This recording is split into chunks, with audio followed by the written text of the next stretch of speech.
Arratsalde on guztioi eta ongi etorriak izan zaitezte beste behin ere Steam Euskadi topaketetara. Maitena Salinas nauzue eta Steam Euskadi topaketak formakuntza topaketa hauetan gidari izango nauzue. Topaketak Innovaske kantolatzen ditu hezkuntza sailaren Steam estrategiaren baitan, Eusko Jaurlaritzako Zientzia, Unibertsitate eta Berrikuntza Saila eta Hezkuntza Sailaren eskutik. Las sesiones las desarrollaremos en euskera y posteriormente las vamos a subir al YouTube de Innovaske, así como a nuestra web steam.eus y las subtitularemos en castellano. Aurten izango ditugu lau topaketetatik bigarrenari eutxiko diogu gaur. Non Steam hezkuntzaren gai nagusiak landuko ditugun beste behin ere, proiektu praktikoen bidez, sormena, disiplinarteko ikaskuntza eta gaitasun kritikoak sustatuz. Horretarako, ekimen horiek bultzatu dituzten irakasleak izango ditugu gurean beste behin ere, beraien hezkuntza proiektuak martxan nola jarri dituzten azalduko digute, eta zuek galderak eta iruzkinak bidaltzeko aukera izango duzue emisionen ondoan agertzen den galdera modulu horren bitartez, bai? Eskatuko dizuegu izena bakarrik ez, zuen ikastetxearen izena ere aipatzea. Gustuko dugu eta nondik zatozteten edo nondik idazten diguzuen jakitea. Topaketa bakoitzak bi zati izango ditu. Lehenengoan, bi proiektu aurkeztuko dira, eta bigarrenean hizlariekin solasaldi sakonago bat izateko aukera edukiko dugu. Denek parte hartu ahal izango duzu esan bezala zuen galderak bidalita. Ordubete eta laurden iraungo du gutxi gora bera, eta tira, bigarren topaketa honetan gurekin izango ditugun gonbidatuak zai daudenez, agurtu egin beharko ditugu, ezta? Batetik, Eibarko Santa Maria de la Providencia aldatze ikastetxeko Zintia Arrizabalaga dugu. Arratsaldeon, Zintia. Arratsaldeon. Kaixo, eta bestetik, Loiuko Urdaneta ikastetxeko Aitziber Ariznabarreta eta Ainhoa Olea. Arratsaldeon, zuei ere. Arratsaldeon. Plazer bat. Mila, benetan bai ez dara, plazerra. Beraiek Steam Euskadi sarietako lehenengo kategoriako genero aipamenaren sariaren irabazleak dira eta finalista baloratuarena ere. Haur hezkuntza, lehen hezkuntza DBH eta batxilergoko ikastetxek sustatutako Steam ekimenak dira guztiak, jakina. Gehiago luzatu gabe, Zintia Arrizabalagari hitza emango diot. Zergatik gertatzen diren istripuak proiektua aurkezteko. Zurea da hitza, Zintia?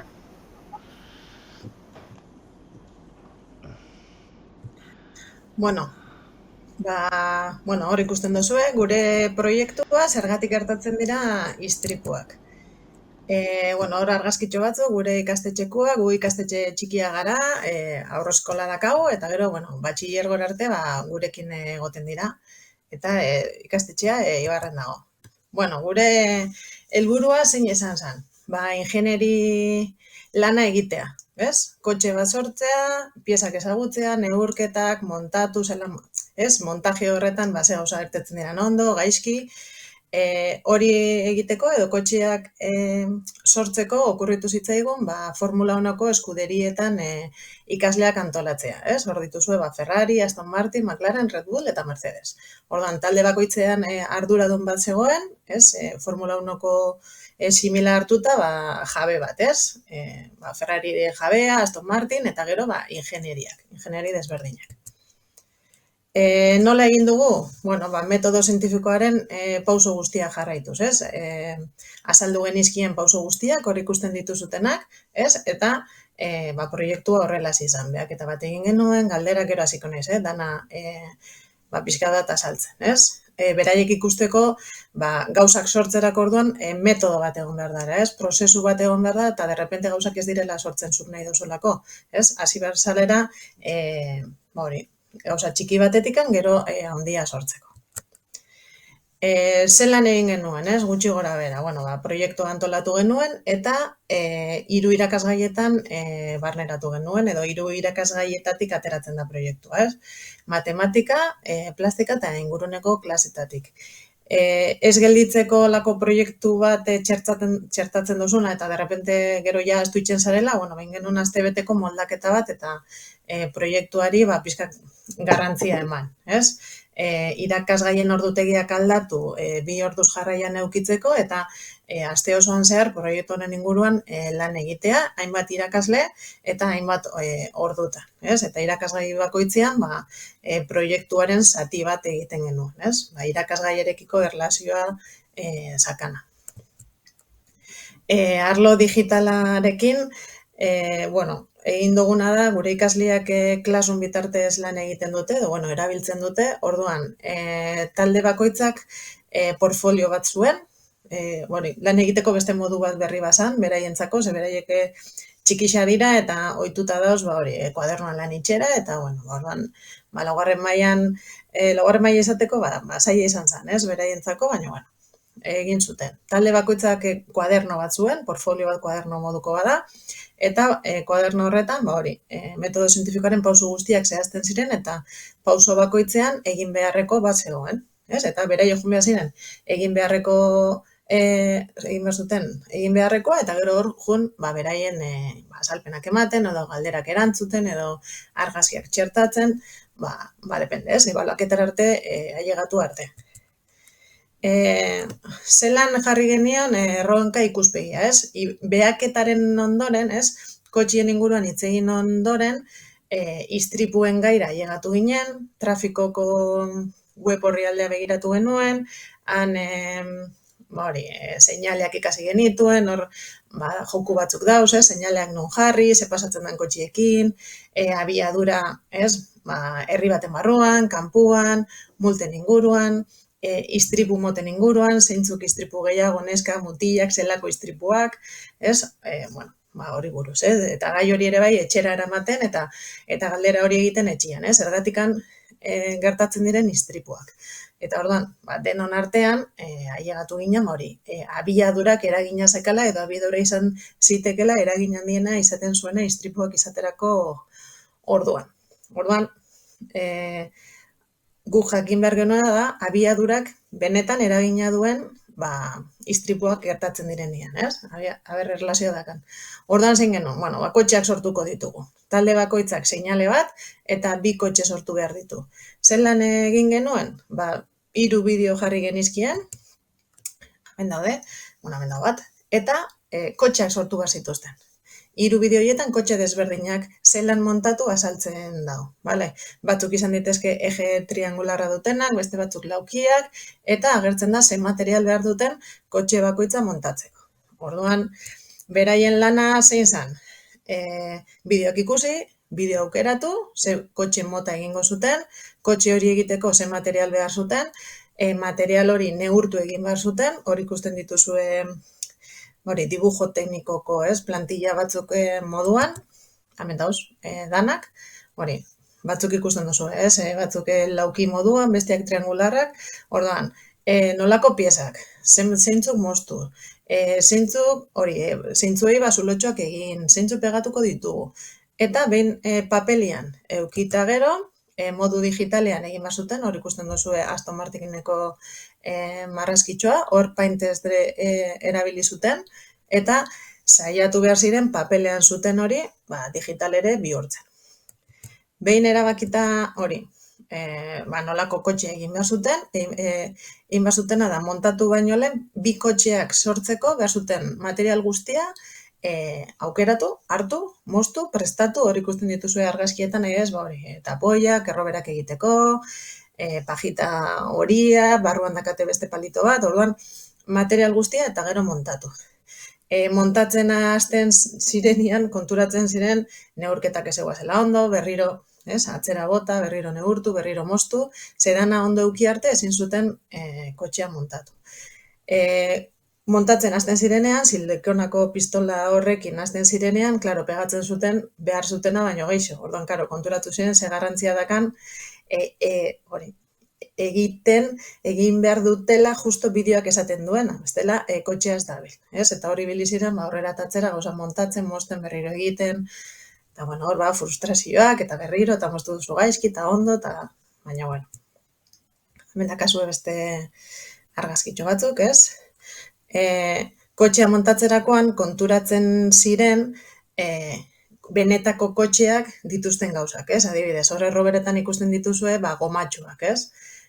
Hori da kotxe baten pneumatikoa, gomatxo gabe kotxeak ezinen ibiltzen, ez? Orduan, beraiek ere sortzen zuten bitartean, hausnarketzen, ez? Joaten ziren, eta zergatik joten da, zergatik jartzen dugu pisua hemen, atzera asko botatzen badut azkar doia, gutxi doia, behin bekua egindakoan, ez? Esan dezagun bekua, ez? Egia, esan genien estetika ere lantzeko, ez? Ege horren gainetikan sortzeko nahi zuten kotxea. Orduan batzuk sortu zituzten, hori ikusten duzu, ez? Kajatxuak, batzuk volantia jarri zeben, beste batzuk asinto txikixak, denboraz eduki zutenak, detaile gehiagokin egin zituzten kotxeak. Hemen ikusten duzu, volantia eta asientuak. Zer da, ze funtsezko gaitasun landu ditugu, ez? Gaitasun logiko-matematikoak, teknologikoak eta taldean lan egitea. Logiko-matematikoak, lehen esan dudana, neurketa guztiak. Batzuk hasieran hasi ziren marrazkiak, como a mano alzada egiten, ez? Karo, hori ez da ondaterako, inoiz. Orduan, berregin, hartu erregla txikia, edo zituzten palitoak erabili, nun egin, markatxuak egin, ondo, ez? Ondo moztu. Teknologikoak, alde batetik dakagu Paint 3D, ez? Bestetik Classroomean eta portfolioa erabiltzea, izan zela beraientzako lehenengo aldixa, eta azkena hor ikusten duzuena, Excela erabiltzea. Excela, kostatu zitzaien, leku baten jartzen dituzu datuak, eta gero hori grafiko batera doia, eta grafiko hori gero beraien portfolioan jarri behar zuten. Orduan, kostatu zitzaien ere bai, ez? Da herramienta erraza, ume txikientzako, ez? Eta gero taldean lan egitea, ez? Guk bideoa, gaia azaldu, lanean jarri genituen, bideoak hor zeuden, eta gure laguntza zen, puntuala, ez? Beraiek kudeatu behar zuten talde guztia, eta produktu finala edo kotxeak atera behar ziren, ez? Beraiek bazekiten zenba denbora geneukan, eta momentuak edo denborak beraiek antolatu behar zituzten edo erabaki. Genero ikuspegia txertatzea. Nire ustez, eta gure ustez, STEAM proiektuetan zaiena dena, ez? Zientzia egitea, ez da erraxa, baina egin daiteke, ez? Zaiena da, zelan emakumeen figura proiektu honetan sartu, emakumeen presentzia, emakumeari garrantzia eman, zientzietako arloetan emakumea barneratu, mutilak utxietzi gabe, ez? Ze umiak dira asko dira konparatzekoak, ez? Orduan, zergatik bai. Orduan, gure erabaki izan zen, eskuderia bakoitzean lider bat egotea eta liderrak emakumezkoak izatea. Azaldu genien zergatik, hitz egin genuen ingeniaritzari buruz, orduan, egia esan lehenengo egunean, azaldu genuen egon zirela horre galdera, baina gero naturalki onartu zuten eta horrela. Zergatik egin genuen horrela, ez? Edo zelan aukeratu genituen emakume hoiek. 2 motatako neska aukeratu genituen. Lehenengo, edo batzuk, berezko antolatzaileak diranak, ez? Taldeak ondo kudeatzen dituztena, badakitela zeineri zelan eman, hau bila da marrazten bautziko dugu zati hau egiten, hau bila da, ez dakit ez, beste lanetan, eta denborak eta ondo kudeatzen dituzten neskak, ez? Eta beste aldetik, beste perfila. Emakume edo neska isilagoa direnak, parte hartze gutxi eukitzen dutenak, eta egoera desberdinetan, beraien burua ateratzen ez duten hoiek, ez? Hoiek batzuk jarri genituen ere lider moduan, eta hoieri talde on bat jarri genien beraiek ikusteko, edo, empoderatzeko, edo, aizu nik ere, ahotsa altzatu dezaket, talde bat eraman dezaket, eta gai naiz, ez? Horrelako gauzak egiteko. Horrela, ez? 2 motatako neskak.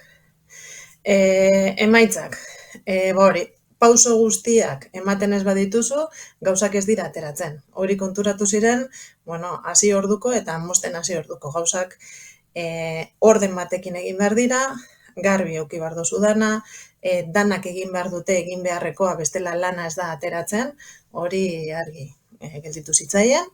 Taldean lan egitea zaila dela, ze danak ez dute egin beharrekoa egiten edo egin beharrekoa noizko egin behar duten, ez? Ze saiatu ginen irakasleak hori, ez asko sartzen, ez? Beraien lanian eta aber zer ateratzen zen.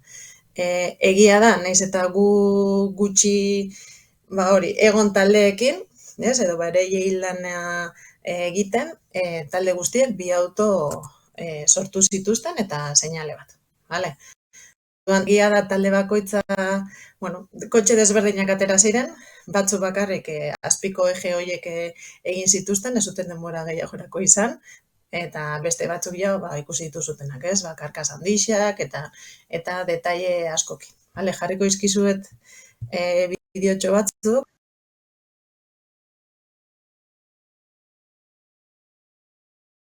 Karo, kotxeak eta gero egin zuten.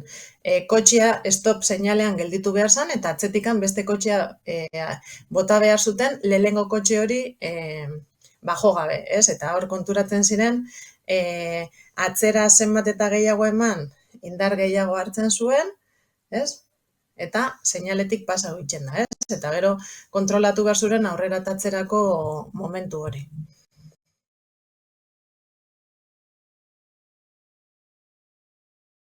Gero batzu konturatu ziren markak egin lurrian, hobeto kontrolatzen zutela nondikan bota behar zituzten kotxiak.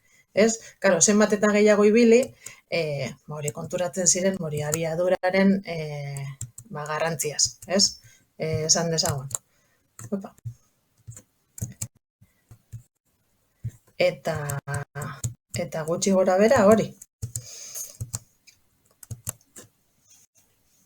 Listo. Eskerrik asko zuri, Zintia. Bueno, besteak beste oso originala iruditzen zait, eta nire lehendabiziko galdera zera da, nola bururatu zitzaizuen zuen proiektua formula baten eta eskuderien testu inguruan garatzea? Zergatik hori, eta nola iritsi zineten horretara? Izan zen pixkat irakasle gelan, inguruneko irakaslearekin, eta hitz egiten, pixkat, LHN sortzen ziren, edukietan, ez, dauden gaiak eta, bakotxak sortu ditzazkegu, hori abiadura, ez dakizer, eta, baina gizonezkoen mundua da, zelan hau, ez, gelan sartu eta ez izatea gizonezkoen mundua berriro, ez, ze azkenean erraxa da, ez, Formula 1ko gidari famatuak mutile edo gizonezkoa dira, eta zelan egin, ez? Eta hortikan, ideiak sortzen, kotxiak, Formula 1, eskuderia, jazta.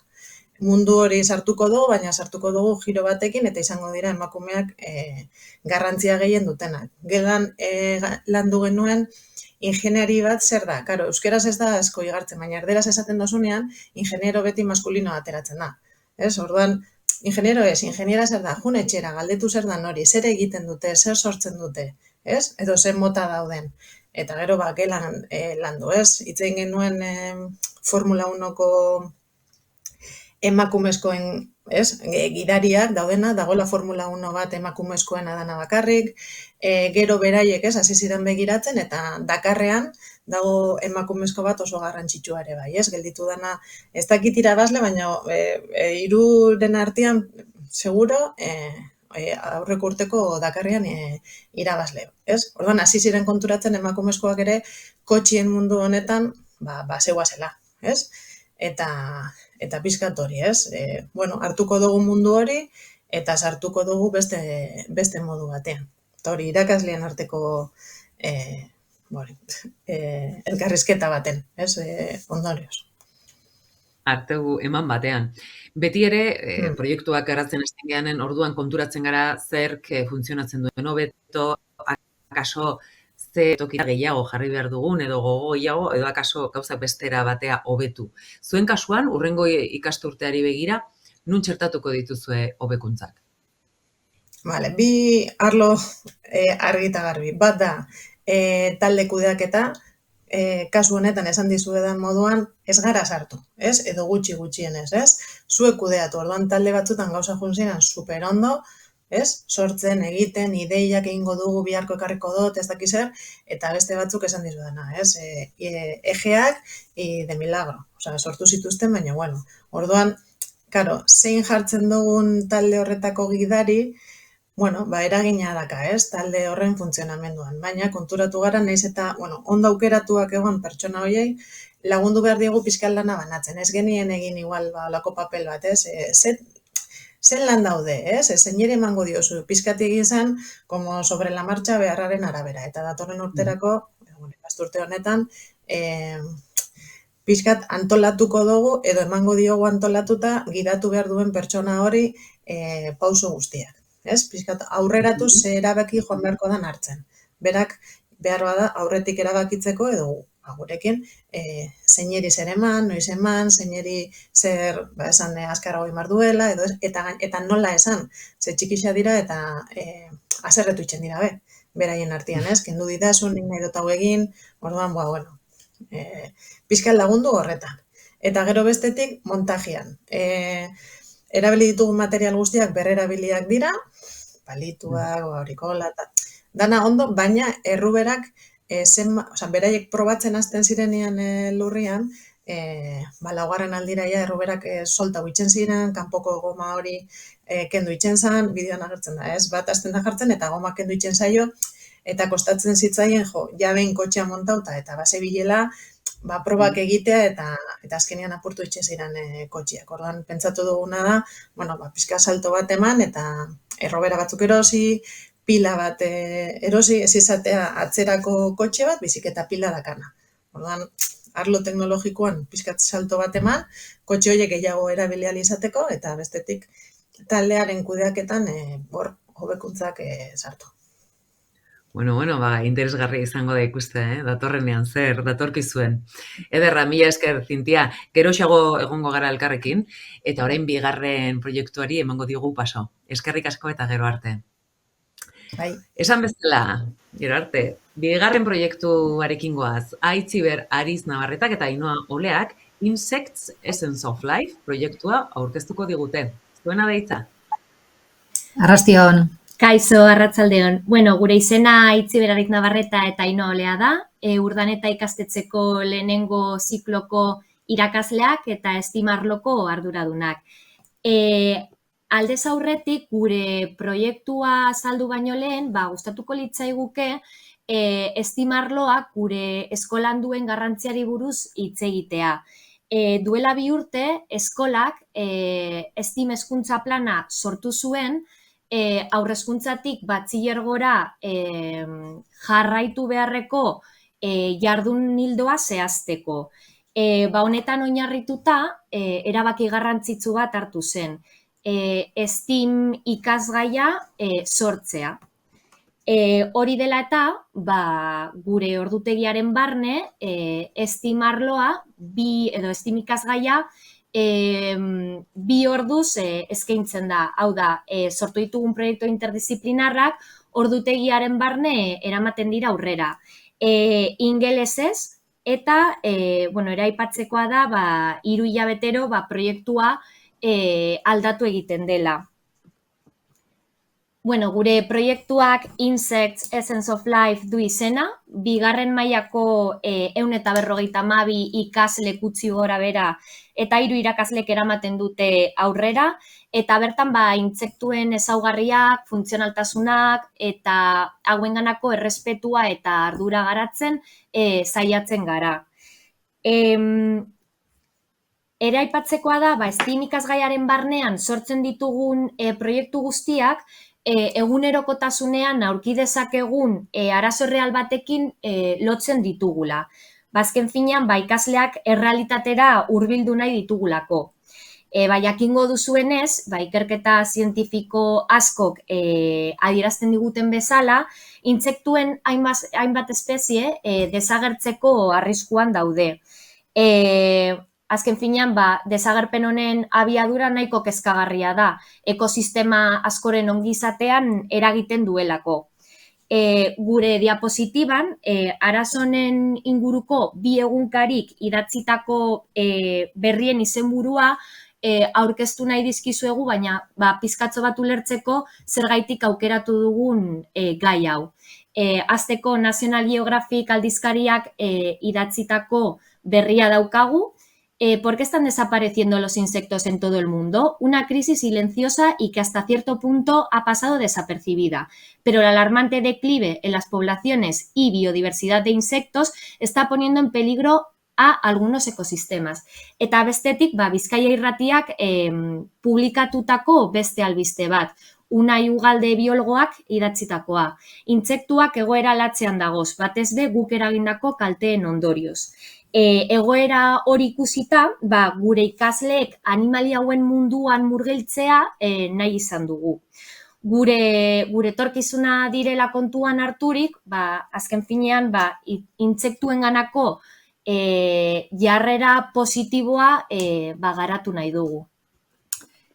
Eta, puntu hauei kontuan hartuta, hasi ginen gure erronka planteatzen ikaslei. Guk eskolan daukagu maskotatxo bat, eta inurreta da, inurri bat dugu, eta maskotatxo horretatik abiatuta planteatu genien ikaslei gure erronka eta erronka historiotxo batekin hasten zen, inurretak uda honetan zehar, arazo kezka bat hurbildu zigun, eta kezka zen bere hortuan, guk eskolan badaukagu eskolako hortua, eta ikusi gendun hortu horretan intsektuak gero eta urriagoak zirela, bere inurretaren lagunak faltan zirela, orduan inurreta gutun bidaltzen ziren gure bigarren mailako ikaslei, esanez, ia laguntza eske ez, eta ia parte hartu nahi izango gendun, kezka hauz, nolabait, irten bide bat aurkitzen.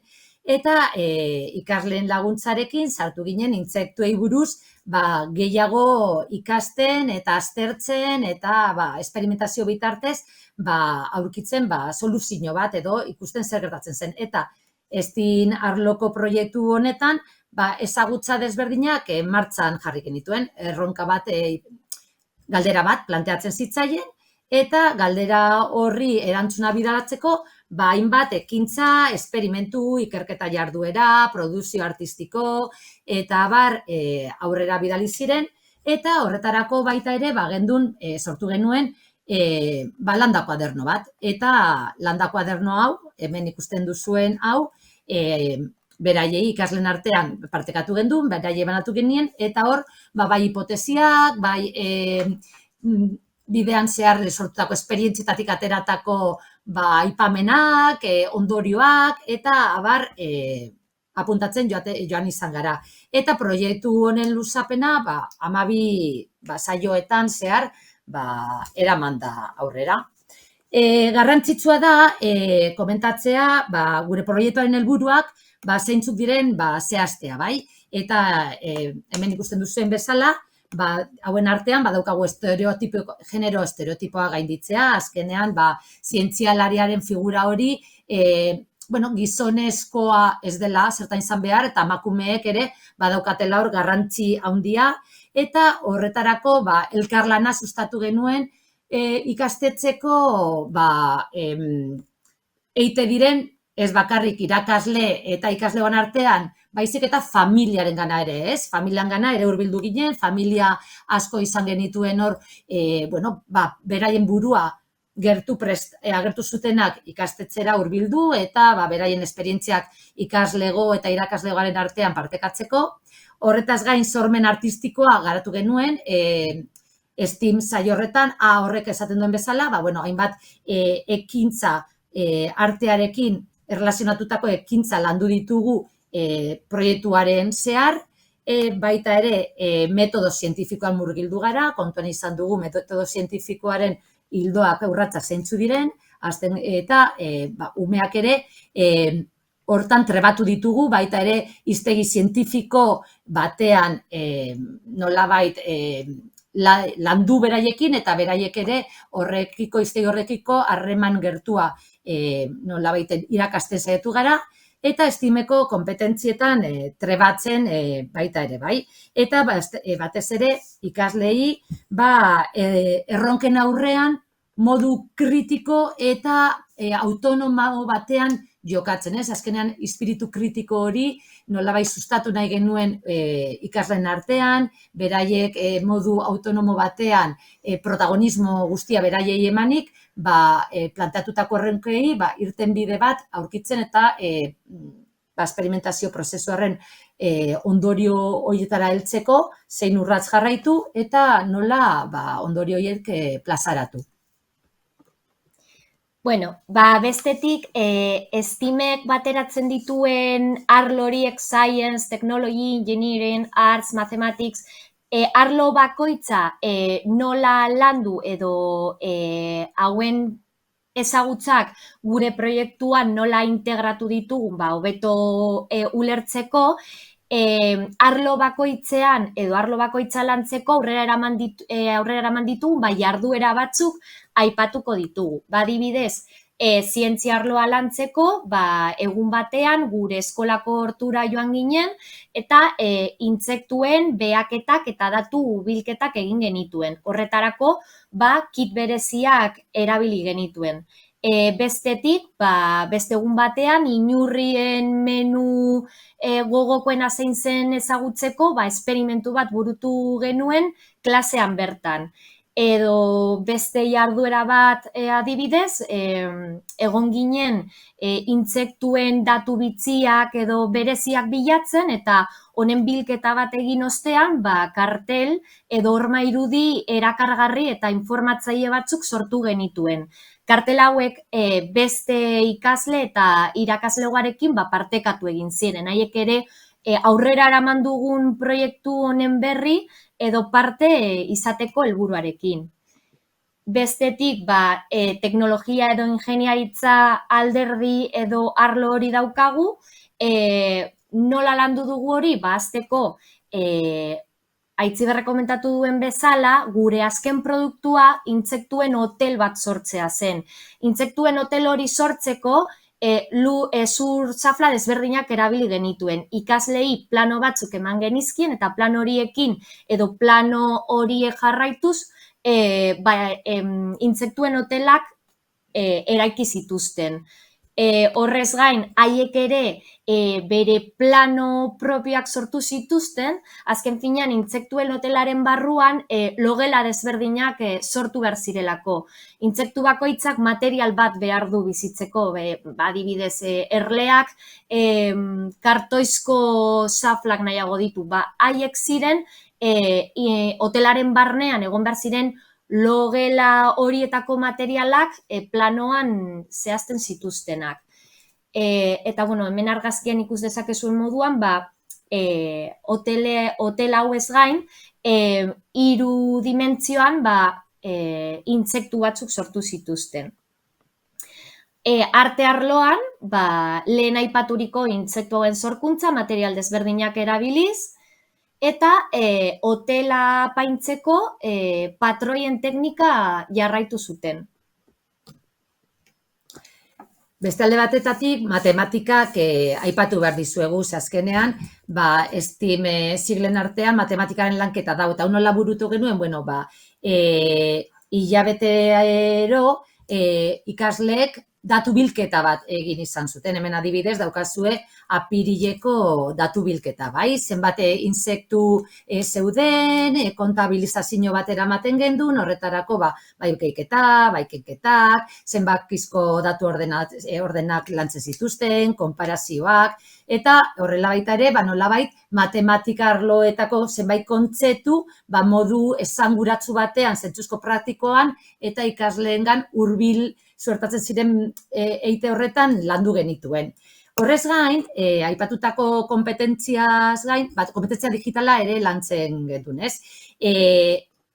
Ikasleek, hortura joan ginenean kit hoiekin, intsektu bilketa egiten, tablet batzuk eramaten zituzten, tabletekin argazkiak ateratzen zituzten, lortutako, biltzen zituzten intsektu hoiei, eta horretaz gain, behin artean sortutako 3 dimentsiotako intsektuen aurkezpenak egin behar zituzten. Aurkezpen hauek baita ere grabatu egin genituen, eta grabatu ostean QR-ak sortu ziren, eta QR horiek intsektuaren ondoan kokatzen zituzten, eta bai familiak eta bai beste irakaslegoak QR horiek irakurri, eta ikasleek beraiek sortutako intzertu horri buruzko informazioa partekatzeko eta zabaltzeko aukera izan zuten, bai. Guzti hau beti, aipatutako bezala, hizkuntza zientifikoan trebatuz ikasleak.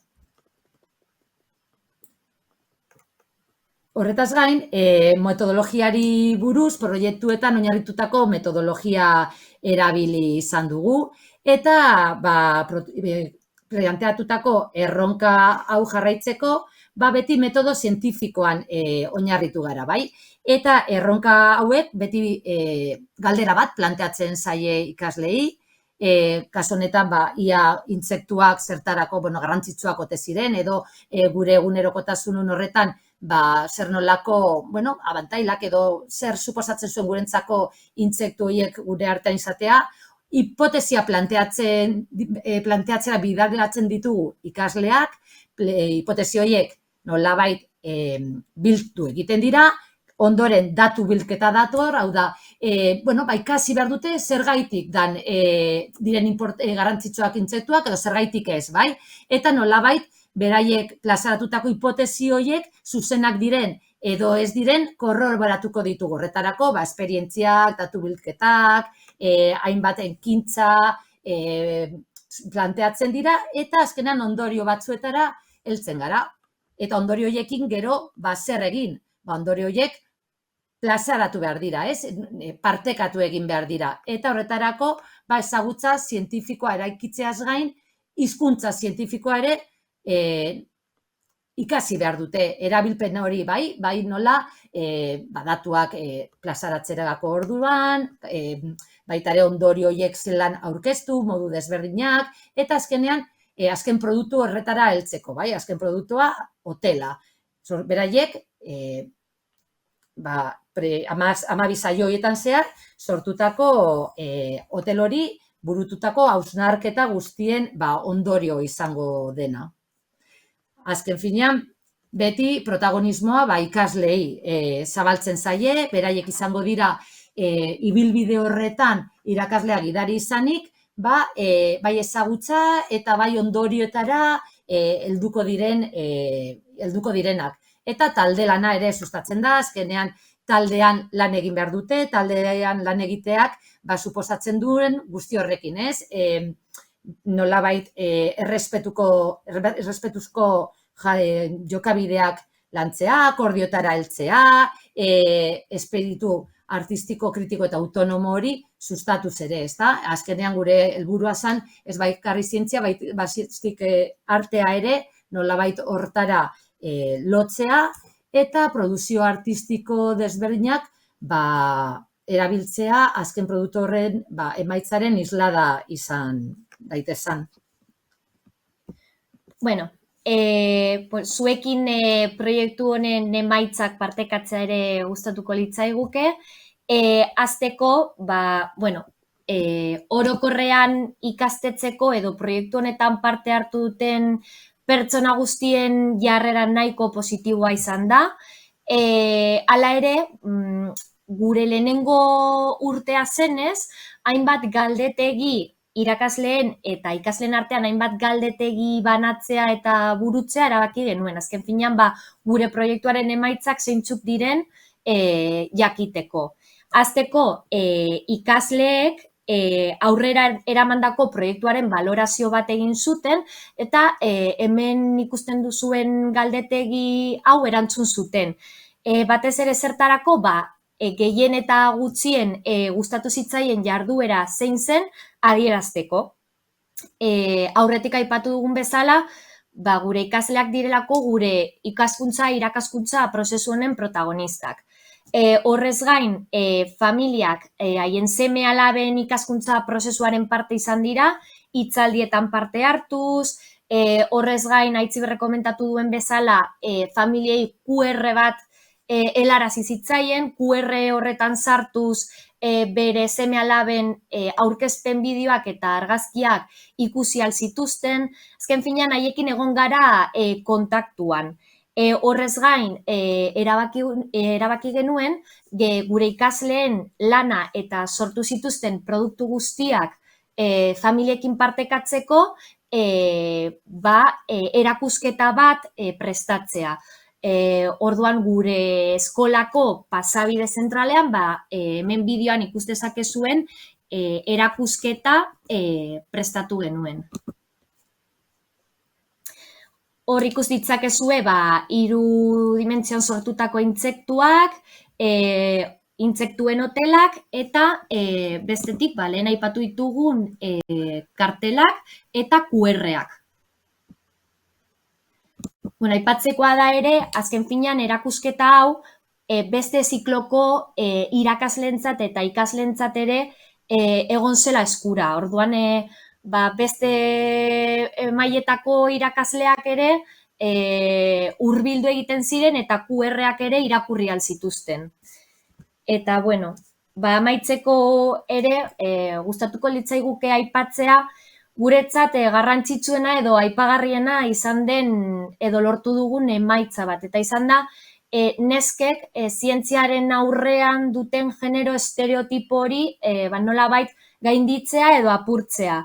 Jaso ditugun eskolako ama zientzialarien edo entzun ditugun ama zientzialarien hitzaldiak eta aurrera eraman ditugun jarduera guztiak, nesken zientziarako grina hori piztu egin du.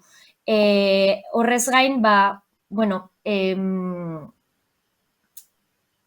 barkatu galdu egin naiz. Azkenean finean, gure helburuetariko bat izan da metodo zientifiko horretan umea murgiltzea, ikustea zientzia guztion eskura dagoela eta nolabait bide horretan txertatzea, gure ikasleak eta zientziarako gusto hori piztea eta disfrutatzea. Esan dugu bezala, azkenean beraiek protagonismoa beraien eskura izteko eta abentura honetan beraiek figura garrantzitsua direla adieraziz.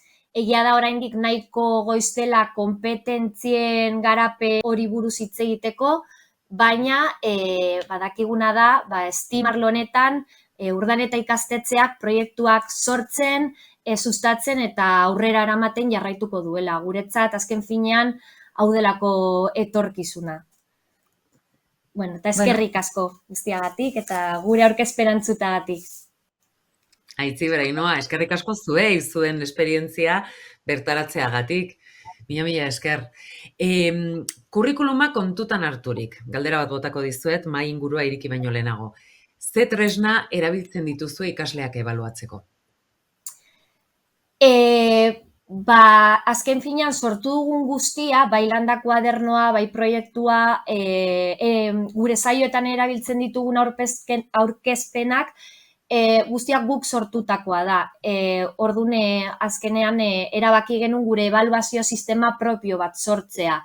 Adibidez, konpetentzia artistiko hori ebaluatzeko,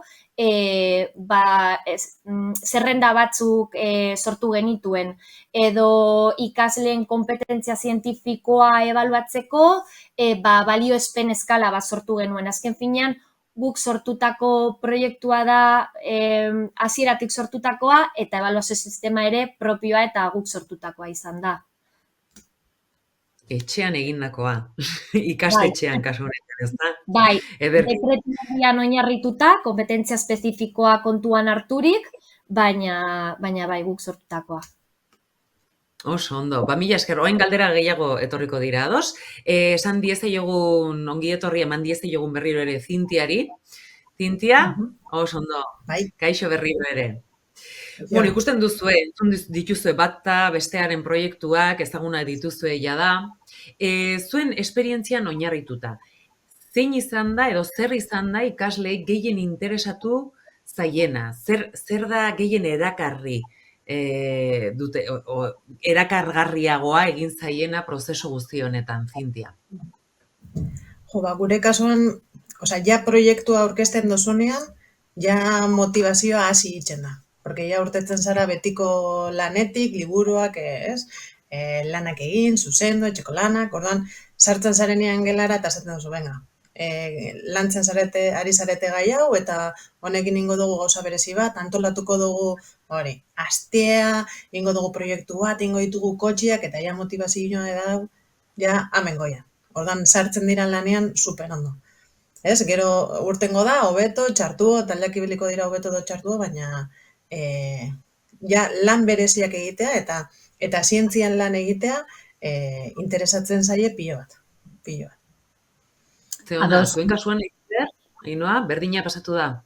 Guztiz ados Zintia komentatu da benagaz, ez? Ikasleak egiten ipinten dituzunean eta beraiek eskuan hartu eta proiektu bat, erronka bat planteatu eta erronka horrek berak, irakasleen gidaritzapean beraiek protagonismoa daukatenean, beraiek egiten ikasten dutenean, egia da motivazioa orgoian dagoela eta esanguratasun bat topatzen dabie egiteko prozesu horretara eta gozada bada ikustea zer nola umeak ikasten dabien, nolabait autonomoago bihurtzen diren, zelan datuak kudeatzeko kapasitatea agertzen duten, zer nola komunikatzen duten, eta oso aberasgarria suertatzen dagia esan prozesu hau.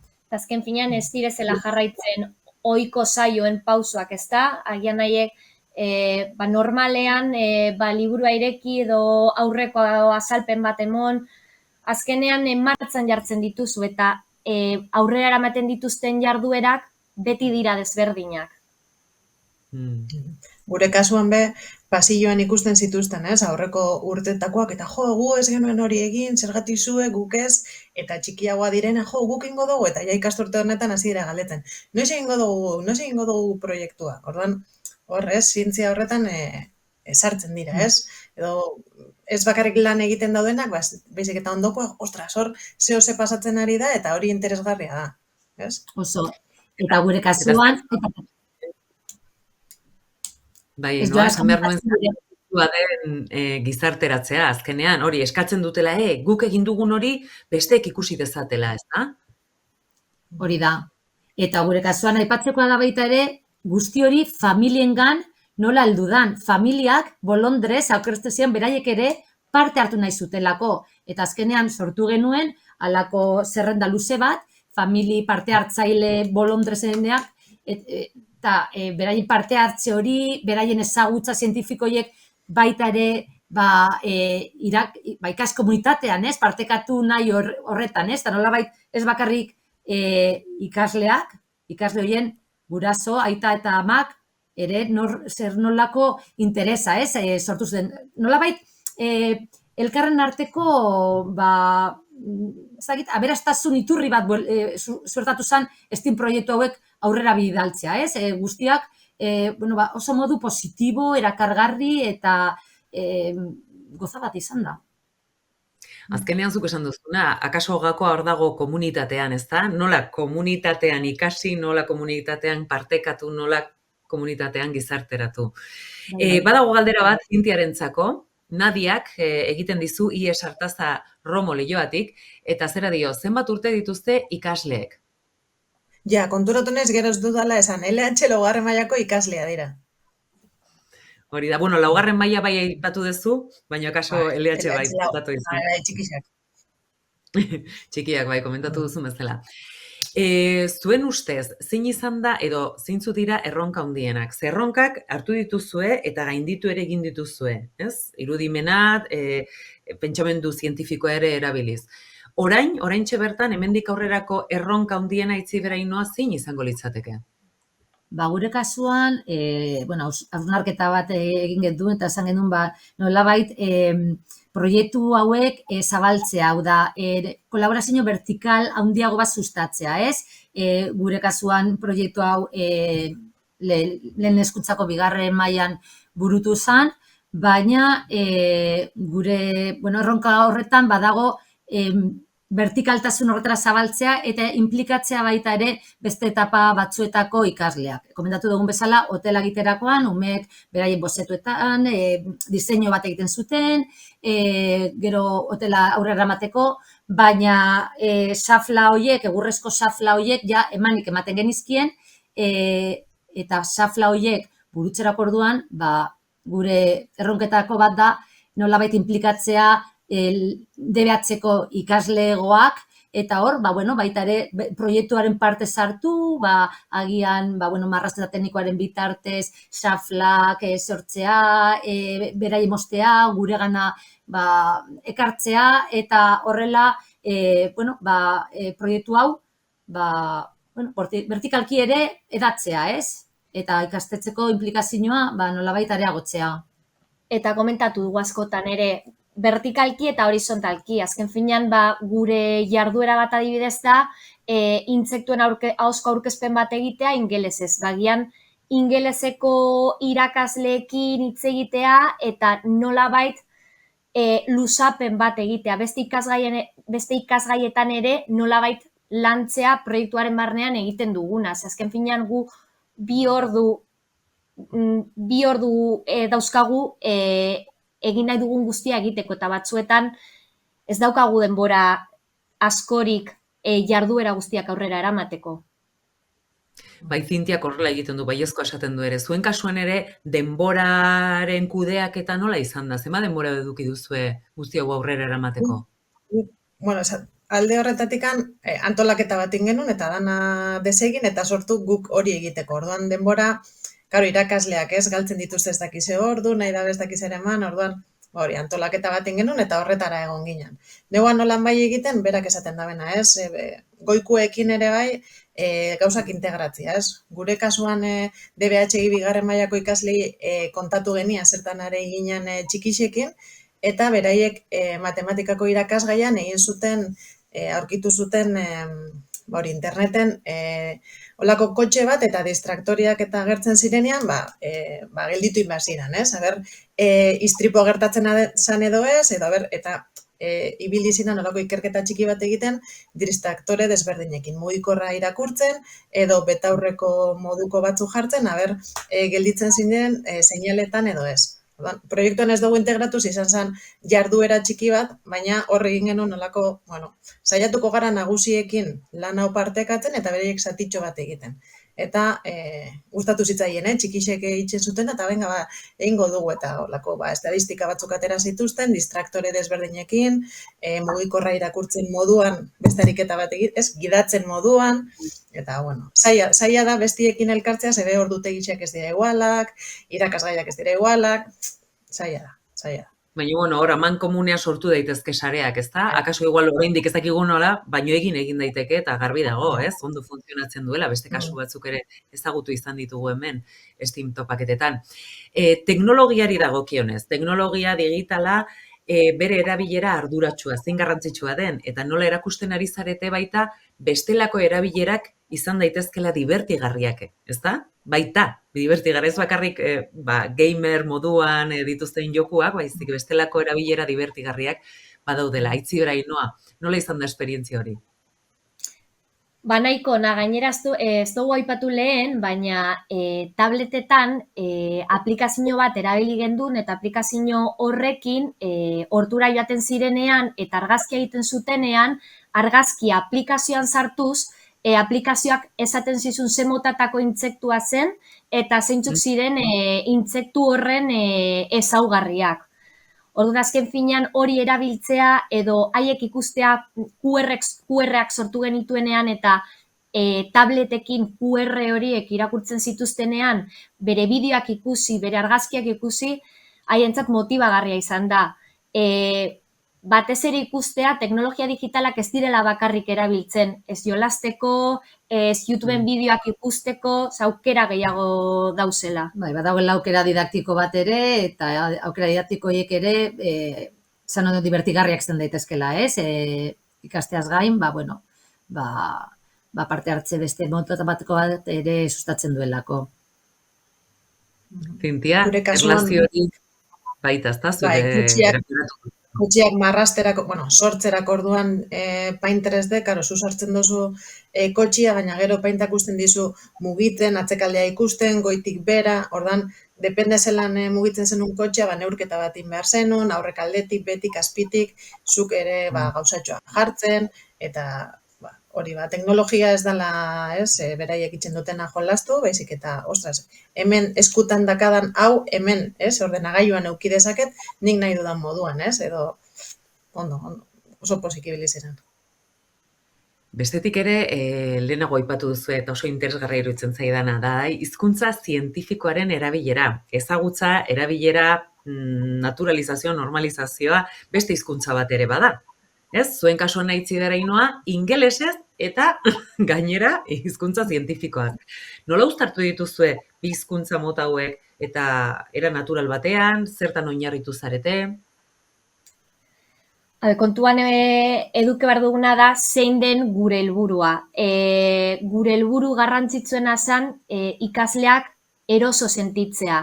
Adibidez, hipotesiak edo galderei erantzunak emotean, batzuetan ez bazeuskaten hitz egokiak edo ez bazekiten nola saldu zerbait ingelesez, bere ama hizkuntzan hitz egiteko aukera emoten genien. Azken finean, uste dugu garrantzitsua dela ere jakitea zein den gure helburua. Gure helburua zen haiek metodo zientifikoan murgiltzea, naiz eta ingelesa izan gure jardueren oinarria egia da batzuetan aldatu egin dugula. Azken finean, egia da hizkuntza ingelesean ikusi dugula garapen ederra. Hiztegian, esaldi gramatikalak sortzerakoan, egon den garapena garrantzitsua izan da. Zergaitik, hizkuntza modu komunikatiboan, errealean eta funtzionalean erabili dugulako. Orduan. Eta gero hori da, batez be metodo zientifiko horrek aukera ematen die umei beldurrak kentzen, hipotesiak, hipotesa sortzen, zer uste duzu, zer iritzi duzu, zer gertatuko da, bai, galderak egiten, beraien buruari sarritan, ez diegu izten galderak egiten, galdera hori plazeratzen, ematen dugu informazioa, eta zer uste duzu gertatuko dela, bitu, nik uste dut hau, guazen ikustera hori horrela den, eta, estrategiak, esperientziak, irtera planteatu beraien galdera hoiei erantzuna topatzeko, Azkenean, zientziaren hizkuntza hortatik badator, galdera planteatzen dio, erronka honi, eta zelan sortu, eta horreri erantzuna emateko, azkenean gu laguntza, berak esan duen bezala, hiztegi hau ez daukagu, baina joango gara ikasten elkarren artean, eta ondorioak plazaratzen, eta ondorioekin gero, konparaketako egiten, uste nuen, eta orain hau uste dut, eta bidean ikasi egin dut, baina ikasi dut, hizkuntza hau erabiltzen, testu desberdina beraien eskuetan jartzen, berak esan dut teknologiare izan da beste hizkuntza metodo bat, guazen ikasten animaliei buruz, eta nola, teknologia horrek eman digu, horma irudiak egiterako orduan, beste testu idatziak irakurri ditugu, zer gertatzen dan, eta informazio bilketa horretan ere, nolabait beraiek trebatzen, zientziaren alde bat, informazio bilketa hori egitea, datuak ateratzea, datu horiekin, ondorio ostatzea, oso prozesu, interesgarria bada, eta zientzi mundu hori ere beraiei nolabait eskutara ustea, egia zan oso balorazio positiboa egin dugu.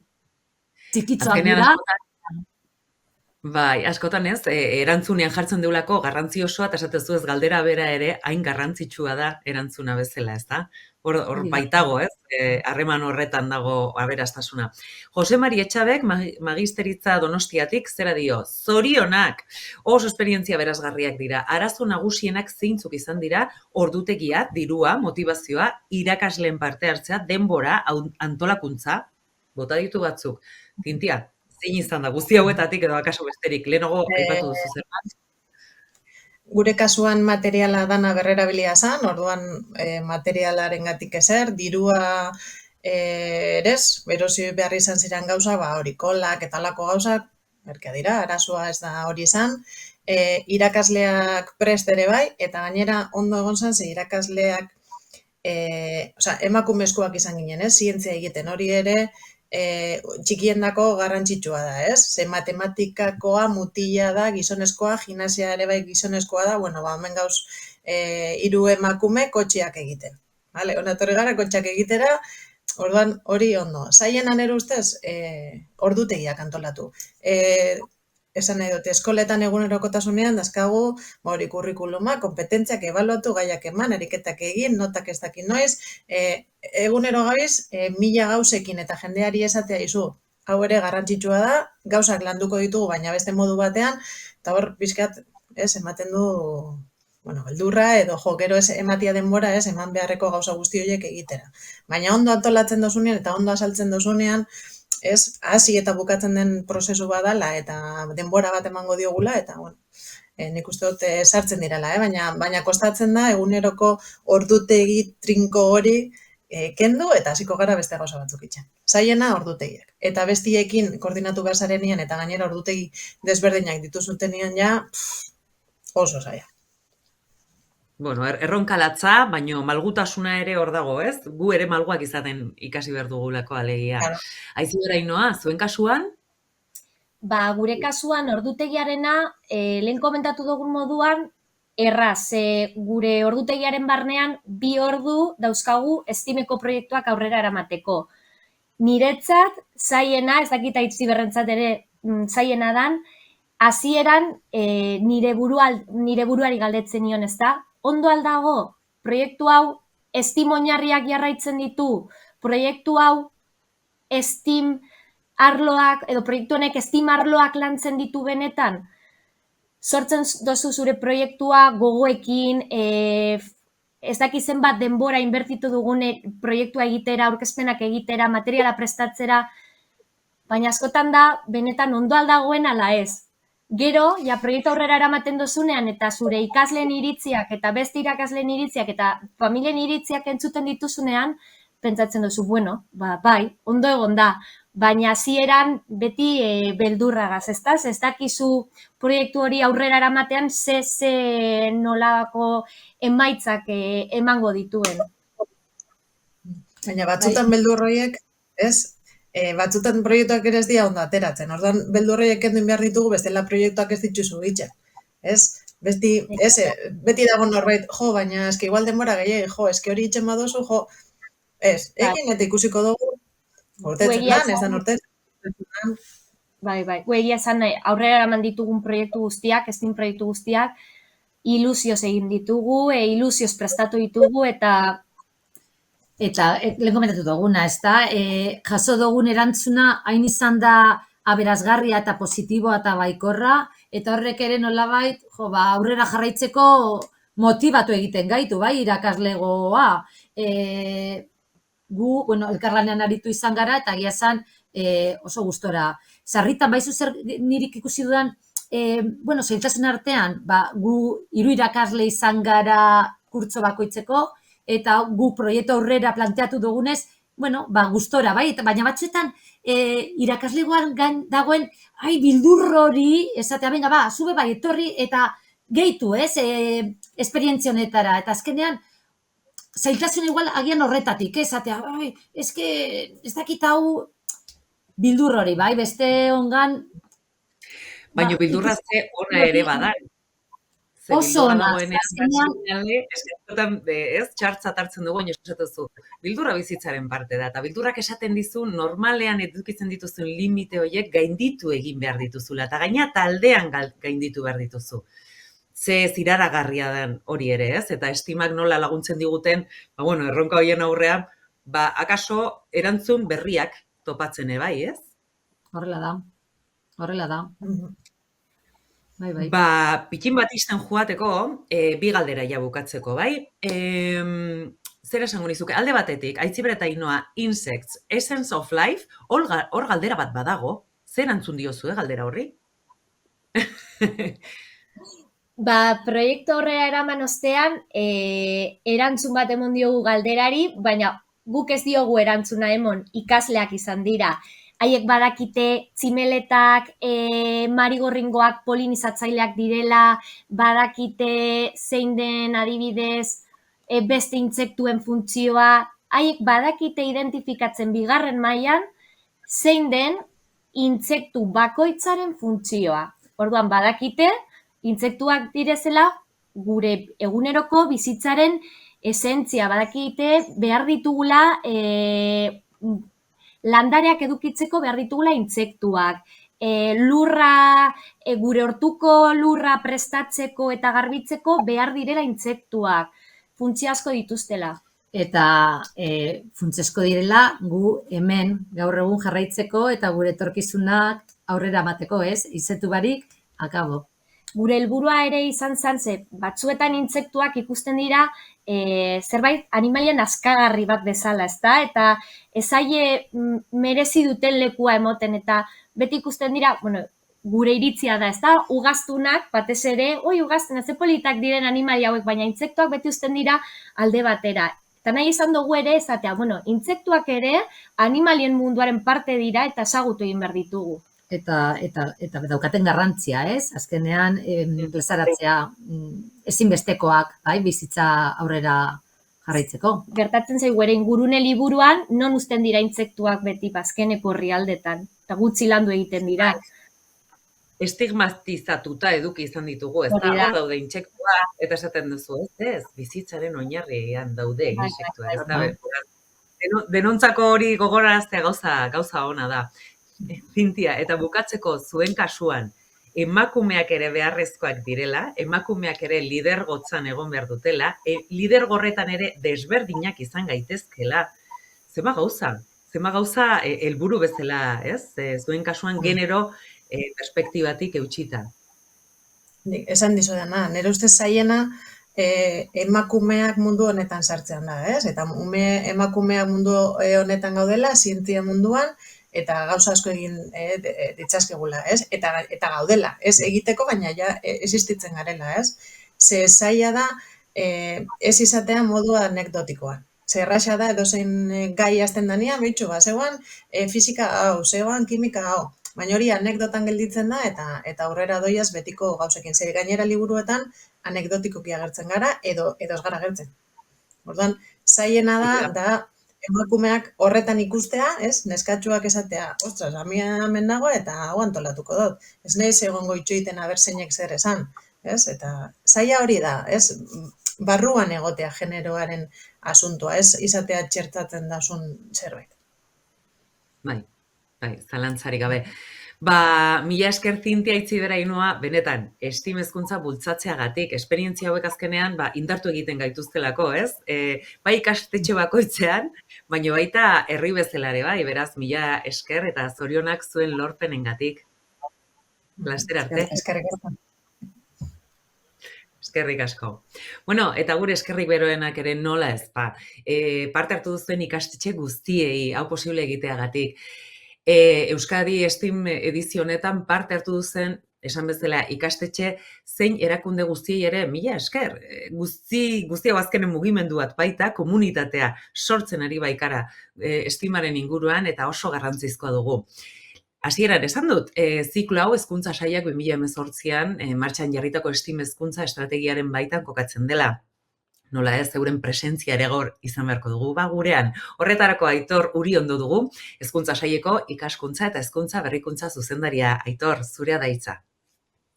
Eskerrik asko Maitena, eskerrik asko bertaratu zareten guztioi, eta batez ere eskerrik asko Aitziber, Ainhoa eta Zintia berari bai, transmititzen dezute benetan grin eta bokazio horregatik.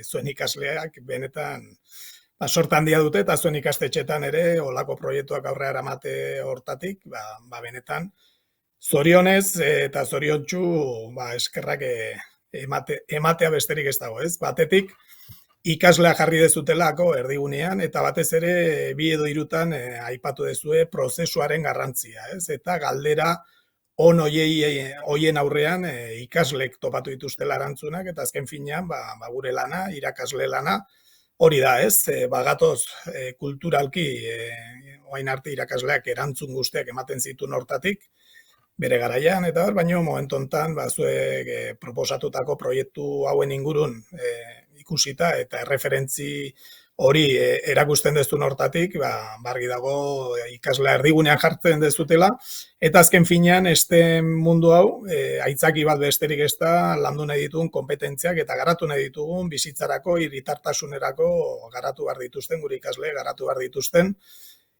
kompetentzia horiek erronken bitartez eta erronka horiek motibagarriak izan daitezkeen tresnak bihurtuz, eta zuen errelatoa besterik entzuta ez dago ikusteko, benetan motivazio hori zuen ikastetxetan ez dela falta, beraz, eskerrik asko benetan, zorionak denoi eta Eusko Jaurlaritzako Hezkuntza Sailetik, bere garaian 2018an hasitako bide honi, jarraipena eman, eta ikastetxe gehiago eta gehiago erakarri nahi ditugu zue bezalako erreferentzi horiek kontutan izan eta erreplikatzeko aukera benetan onak dielako, beraz, zorionak denoi, aurrera eta ikasturte hasiera hontan ere, ziur naiz beste nolaiteko proiektu ezberdinak sortuko diela, garatuko dituzutela eta batez ere gure saretze ikuspegi hortatik ere partekatuko dituzutela, beraz, eskerrik asko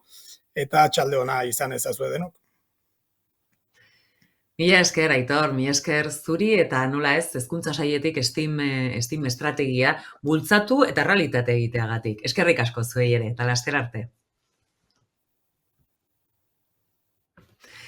Bueno, tira, topaketa honen amaierara iritsi gara, mila esker beste aldean hor beste behin egoteagatik, gogoratu datorrena urriaren 16an izango da, datorren asteazkenean eta beste 2 ekimen izango ditugu gurean.